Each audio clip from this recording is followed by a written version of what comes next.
important, but what are some of the functions that they, I mean, we're looking at the estrogen, progesterone, you know, we've got the thyroid, we got all these different things, and also for men, testosterone.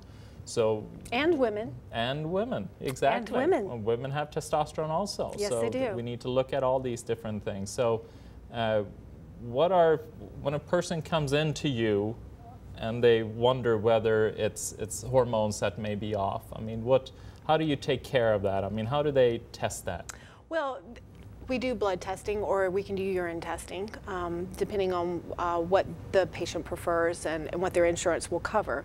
However, there are other things that we can do as well. For instance, with somebody who's suffering from low thyroid, possibly, if they're having fatigue, depression, symptoms of cold intolerance, dry skin, weight problems where they're either not able to lose weight or they're gaining weight. Yeah. We could look at their history. Obviously, you would assess what they're telling you. You're also going to be looking at their physical exam. Yeah. And basal morning temperatures is very important. So those would be the things that I would be looking at: is blood, basal morning temperatures, physical exam, and history. And frequently I know when a patient, they've gone to another medical doctor and they test their TSH and they say, well, the TSH is fine, so you don't have any thyroid issues, and still they're depressed. They, you know, the classical signs and of thyroid, you know, low thyroid.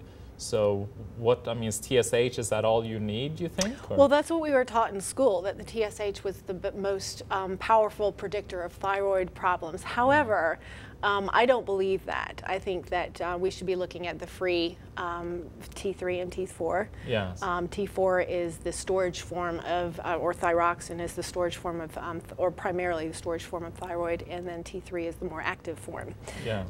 So we should be looking at those and not the thyroid stimulating hormone. Okay, so you get a more of a complete picture, because I know there's so many patients there just, I mean, they've got their blood test and everything looks fine, but still they're dealing with the symptoms, so. Right, and so if they are having, I mean, even if their blood tests are normal or on the low end of normal, if they're having symptoms, yes, and if their basal morning temperatures, for instance, for thyroid are low, then we should be looking at implementing treatment and seeing how they do clinically. Yeah, exactly, because we're treating a patient, we're not treating a blood test. Absolutely. Yeah. Dr. Michael Show.